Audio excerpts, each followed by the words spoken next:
Assalamualaikum teman-teman, saya akan menjelaskan perenggan 17-20 dari buku Risalah untuk Kaum Muslimin karya Syekh Muhammad Nagib Al-Atas.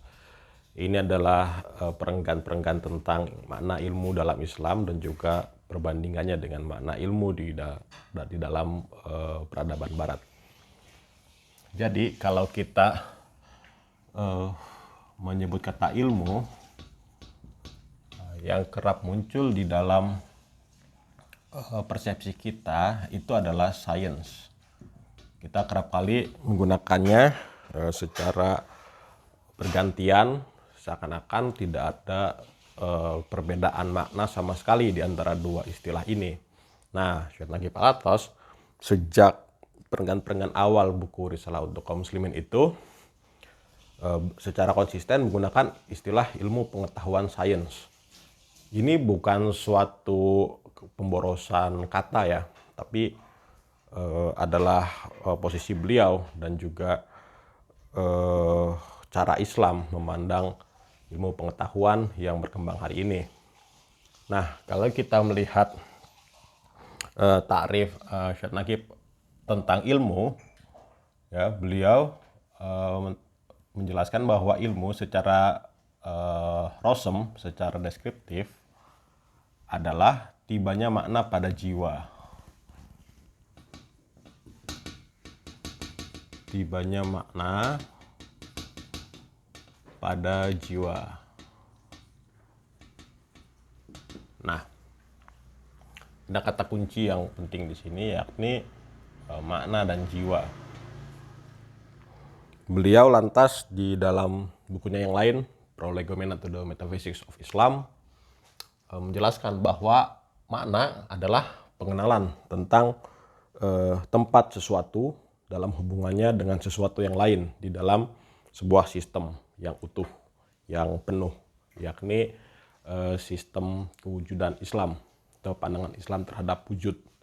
Tapi kita tidak akan sampai ke sana karena itu adalah pembahasan yang metafisis, cukup rumit untuk dijelaskan dalam waktu yang singkat ini.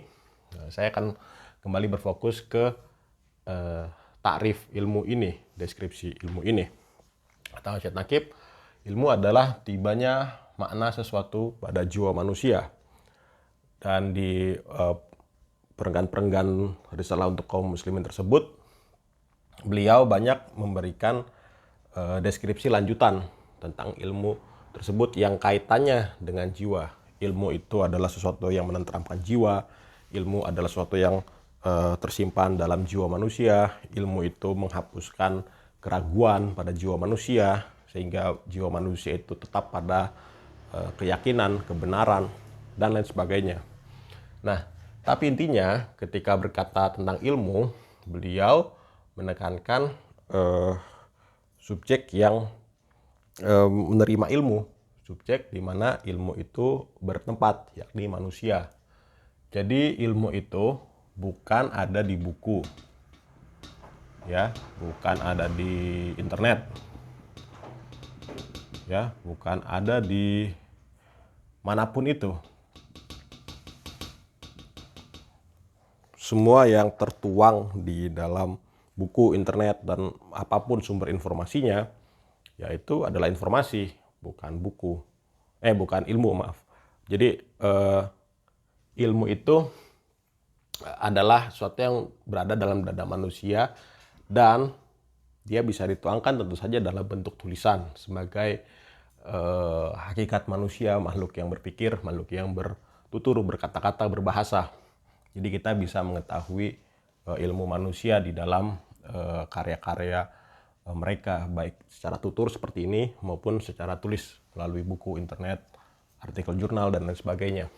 Nah, di sini kita sudah bisa melihat ya secara implisit bahwa ketika nanti beliau menawarkan gagasannya tentang Islamisasi ilmu pengetahuan kontemporer, yang paling utama bagi gagasan tersebut adalah manusianya. Bagaimana manusia itu memahami ilmu, kemudian bagaimana manusia itu mencerap informasi apapun dari luar dirinya dan kemudian mengolah dalam dirinya menjadi ilmu. Jadi Islamisasi itu bukan mengislamkan buku, mengislamkan gadget, ya gawai, internet, handphone dan sebagainya. Itu sifatnya sekunder saja gitu. Semua tergantung pada ya manusia yang berpikir itu, manusia yang memperoleh ilmu, manusia yang mengolah informasi menjadi ilmu bagi dirinya. Selagi dia sampai pada makna atau selama dia memiliki kesiapan untuk memperoleh makna dari Allah, maka dia bisa disebut manusia yang berilmu. Nah, kemudian di perenggan-perenggan tersebut, beliau memperkenalkan pada kita pembagian ilmu dalam Islam, yakni yang pertama, ilmu pengenalan. Dan yang kedua, ilmu pengetahuan.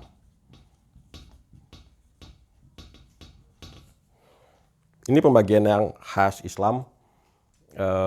Bahkan kata ilmu pengenalan itu ada istilahnya tersendiri dalam Islam, yakni ma'rifah gitu ya.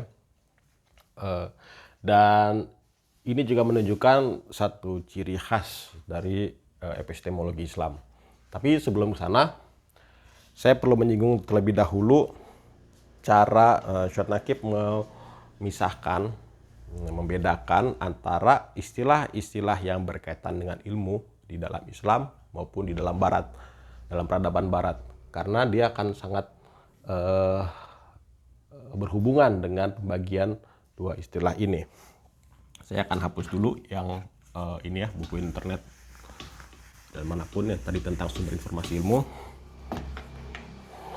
Ya, beliau bilang hanya peradaban Islam lah ya yang berdasarkan wahyu dalam Al-Quran yang secara jelas menyebutkan istilah ilmu, dan itu merujuk pada sesuatu yang yakin menetap di hati.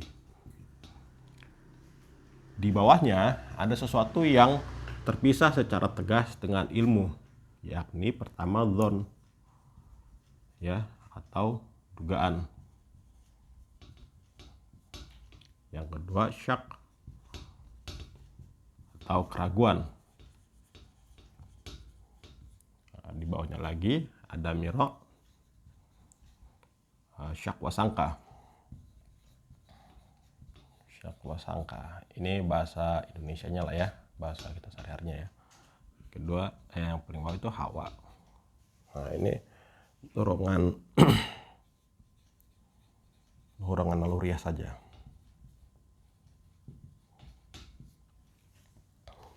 Beliau membuat pembagian yang tegas di mana ilmu yang tertinggi ini itu sudah pasti sesuatu yang mengantarkan pada keyakinan. Ketika seseorang sudah yakin, ya maka segala yang bersifat dugaan, keraguan, syak wasangka, apalagi dorongan naluriah itu sudah sirna. Jadi tidak ada lagi keraguan, tidak ada lagi bahkan tidak lagi dugaan. Ini tidak terdapat pada istilah-istilah kunci yang biasa digunakan di dalam tradisi filsafat Barat semenjak Yunani. Barat punya istilah epistem. Ini ya misalnya dalam buku Plato, Theaetetus, ini ada istilah epistem banyak sekali muncul di sana, merujuk pada ilmu, pada informasi yang benar, kemampuan manusia mengolah informasi itu, dan hal-hal lain yang mirip dengan penjelasan ilm dalam Islam. Tapi mereka juga punya beberapa istilah lain, seperti teoria, yang sampai sekarang masih teoria yang sampai sekarang masih kita gunakan ya sebagai teori, bahkan kita serap sebagai istilah bahasa Indonesia teori, dan juga methodos yang berarti pendekatan. Dua istilah ini ya, teoria dan methodos itu kerap dipertukarkan dengan istilah epistem, tapi makna dasarnya itu tidak pernah jelas. Secara etimologis, istilah teoria berarti pandangan, penglihatan. Sedangkan metodos tadi ya berarti langkah-langkah yang kita tempuh untuk sampai ke satu tujuan. Ketika istilah-istilah ini diangkat sebagai pembicaraan filsafat, Teoria merujuk pada kemampuan pandangan manusia selain indera-indera lainnya ya, selain indera pengecapan, peraba, penciuman dan pendengaran. Itu kata Aristoteles, manusia dengan penglihatannya saja itu mampu memahami realitas lebih baik dibandingkan dengan seorang tunanetra yang mengerahkan keempat inderanya. Dari sini sudah terlihat bahwa ada dimensi, ada ruang bagi keraguan dan dugaan dari penglihatan itu, dari teoria. Makanya nanti kita akan sering menemukan bahwa teori, bahkan dalam bangunan pengetahuan barat hari ini, yaitu ya kerap mencampurkan antara kebenaran dan juga dugaan, ya, dan juga keraguan dan sebagainya. Nah, ketiga istilah ini tidak memiliki batas-batas yang pasti, ya, tidak seperti istilah-istilah di dalam Islam. Bahkan istilah metodos misalnya sampai sekarang kita masih gunakan metodologi, ya, kajian epistemologis tentang metode. Itu ya biasanya hanya berhenti pada langkah-langkah apa yang harus kita tempuh dengan tertib sehingga penelitian kita, karya tulis kita itu terbimbing sampai kesimpulan. Jadi istilah-istilah ini saya tadi munculkan untuk menunjukkan bahwa ilmu dalam Islam itu yakin, sedangkan di Barat tidak pernah bermakna pasti, ya, maknanya selalu kabur, sehingga isinya itu sangat tergantung pada perkembangan pembahasan tentang epistemologi, tentang ontologi di dalam filsafat Barat itu sendiri. Istilah epistem misalnya masih dipakai oleh seorang Michel Foucault, pasca modernis terkenal dari Prancis, untuk menunjukkan bahwa ya epistem hanya bangunan pengetahuan yang dipercaya suatu masyarakat gara-gara adanya kekuasaan. Kalau tidak ada orang atau pihak yang berkuasa untuk mengekalkan pengetahuan itu, ya maka pengetahuan sebenarnya tidak ada sama sekali. Jadi betapa kaburnya istilah-istilah ini gitu ya. Nah, mari kita kembali ke pembagian ilmu menurut Syaitan Kepalatas. Beliau menjelaskan ilmu pengenalan dan ilmu pengetahuan. Ilmu pengenalan menurut beliau ya adalah ilmu atau makna yang tiba pada jiwa kita yang diperoleh ketika kita berhubungan secara dekat dengan zat lain yang juga memiliki diri. Artinya kita membangun keterhubungan yang mana kita itu saling mengenal satu sama lain karena hal yang hendak kita kenali itu memiliki kemampuan untuk mengenalkan dirinya. Senaki memberi ilustrasi tentang hubungan antar dua orang, ya, dua orang yang berjumpa tapi tidak membangun komunikasi, apalagi keakraban, ya biasanya hanya akan menduga-duga satu sama lain, ya kan. Satu orang akan menduga orang kedua, misalnya tinggal di wilayah tertentu di Pulau Jawa karena logatnya mirip-mirip itu. Atau lawan bicaranya, orang kedua ini mungkin akan menduga orang pertama punya hobi misalnya bersepeda karena dia datang dengan menggunakan sepeda. Nah, itu semua hanya akan menghasilkan dugaan demi dugaan. Selagi tidak terbangun komunikasi yang jelas, yang jujur, apalagi yang akrab. Semakin dua orang ini membangun komunikasi yang akrab, gitu ya, dan terjalin rasa saling percaya di antara kedua mereka, ya maka biasanya hal-hal yang sifatnya dugaan itu akan sirna, baik terverifikasi ataupun terbatalkan. Ya, terverifikasi misalnya orang pertama tadi mengira orang kedua dari Banyumasan misalnya karena bicaranya ngapak. Oh, tapi ternyata setelah keakraban itu terbangun, dia jadi tahu orang kedua itu misalnya adalah orang Cirebon yang walaupun dekat secara budaya tapi punya bahasanya khasnya sendiri. Kebetulan saja karena si orang kedua itu misalnya sering berteman dengan orang-orang dari Banyumasan, dari Tegal, dari Purwokerto dan sebagainya, maka logatnya terbawa. Nah, kan bisa jadi begitu. Atau yang kedua juga bisa jadi salah mengira bahwa dia itu hobi bersepeda. Ternyata dia hanya menggunakan sepedanya sesekali. Jadi kedekatan-kedekatan itu, keakraban itu ya akan terbangun dan proses saling mengenal itu terjadi. Nah, itu hanya ibaroh ya, pengibaratan yang Syed berikan supaya kita memahami makna ilmu pengenalan itu sendiri. Yang dalam Islam hakikatnya adalah pengenalan pada hal zat yang tertinggi, yakni Allah. Kita akan mengenal Allah kalau kita membangun komunikasi yang baik dengannya, sesuai dengan yang diridhoinya, dan menuruti perintah dan larangannya. Nanti Allah akan terus memberikan makna-makna, memperkenalkan dirinya pada kita. Ya, bukan hanya melalui wahyu sebagaimana Allah sudah sempurnakan itu, ya, tapi melalui makna-makna terus yang dia pada jiwa kita, yang membuat pemahaman kita terhadap wahyu menjadi semakin dalam.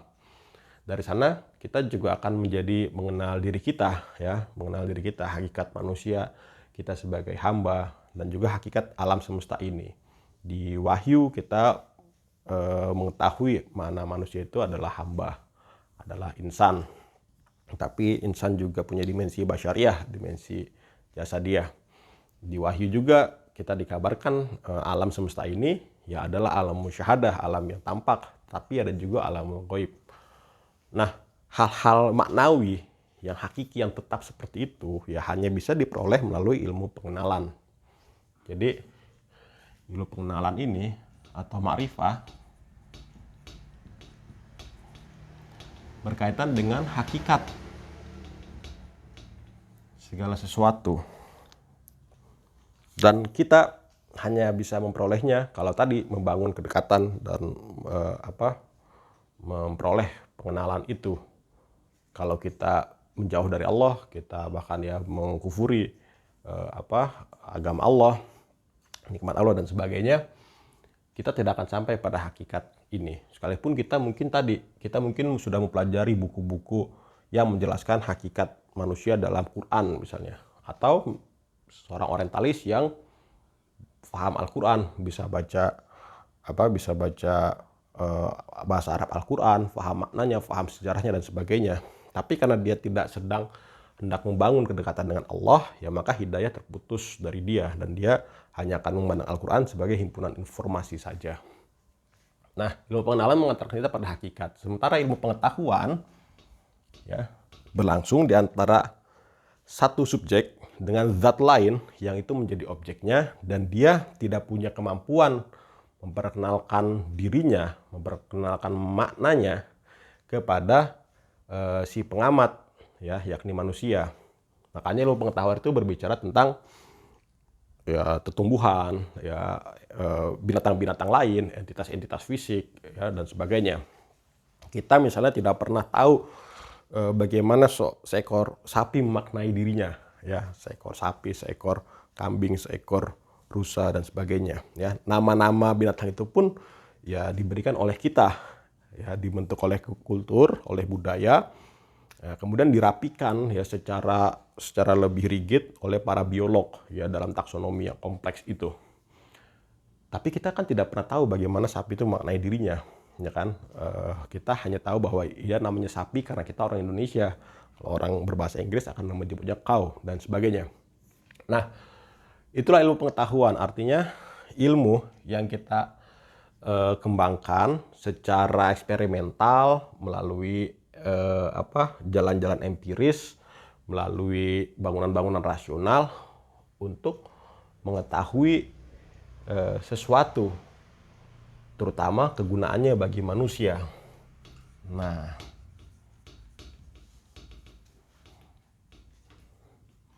ya, kegunaan yang itu terkaitan dengan objek.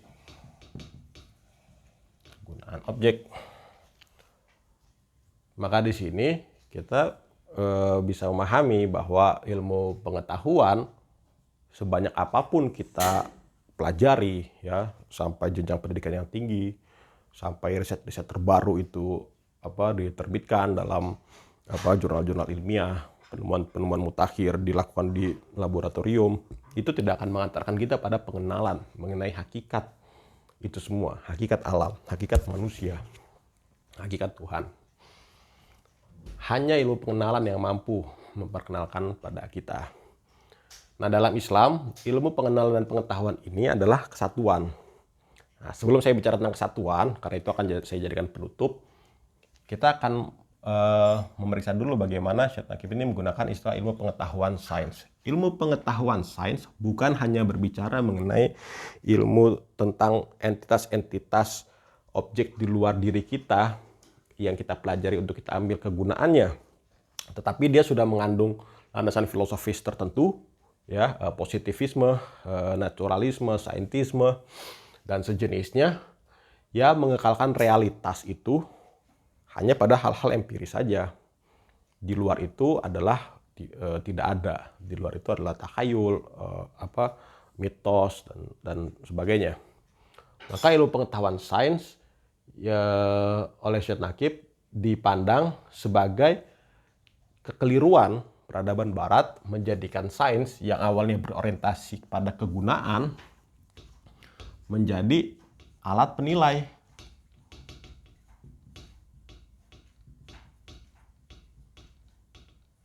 Alat penilaian terhadap realitas. Ya, Tuhan tidak ada karena tidak dibuktikan secara sains. Jiwa manusia tidak ada karena tidak bisa dibuktikan secara sains. Surga neraka, hari akhir dan seterusnya tidak ada karena tidak bisa dibuktikan secara sains. Jadi ilmu pengetahuan sains ini adalah bentuk radikalisasi dan bentuk bentuk keangkuhan seorang manusia, gitu ya. Ketika sudah menemukan banyak kegunaan di dalam pengembangan ilmu pengetahuan yang dilakukan.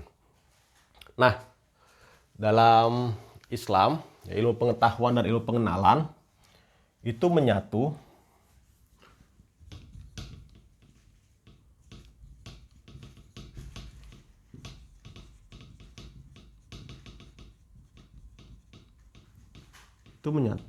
di dalam apa yang dalam agama kita sudah biasa disebutkan, yakni hikmah. Menurut Syed Nakib, hikmah adalah pengenalan atas batas kebenaran. Ilmu pengetahuan seharusnya senantiasa memandu ilmu pengetahuan, baik dalam pencarian pengetahuannya, dalam simpulan-simpulannya, dalam pengembangannya, dalam penentuan etikanya, dan dalam seluruh kegiatan pengetahuannya.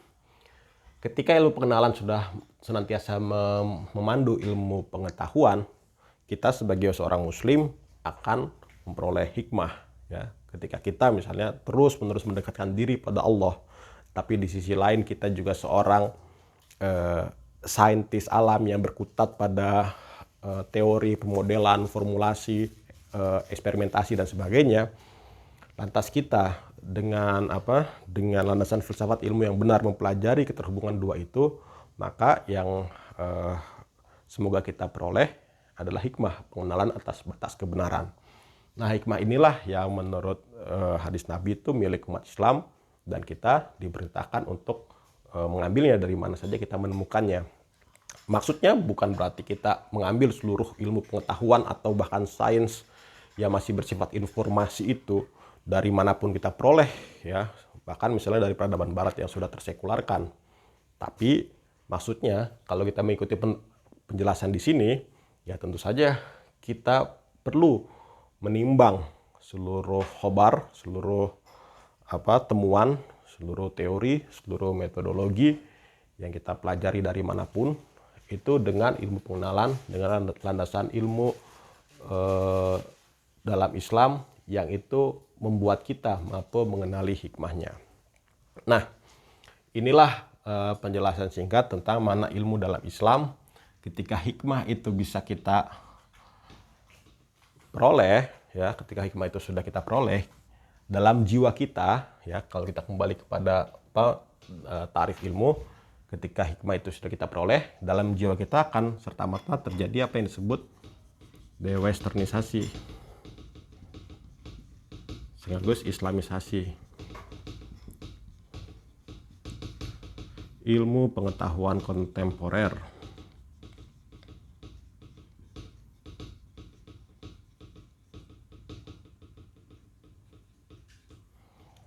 Kenapa demikian? Karena kita mengenali hakikat segala sesuatu dengan panduan Islam, ilmu pengenalan, dan kita juga tentu saja akan mengenali kondisi sebaliknya, yakni kebatilan. Ketika ilmu pengetahuan hari ini menjadikan apa yang batil dan mengklaimnya sebagai yang benar, yang hak, kita bisa menganalisisnya dengan ilmu pengenalan dan pengetahuan yang kita padukan dalam hikmah itu, sehingga kita bisa menghilangkan ya unsur-unsur filsafat ilmu di Barat yang sekular ini dengan bentuk dewesternisasi dengan sendirinya. Dan karena itu kita juga mengisbatkan apa yang benar, pandangan yang sesuai makna-makna hakikat segala sesuatu dalam Islam itu ke dalam ilmu tersebut.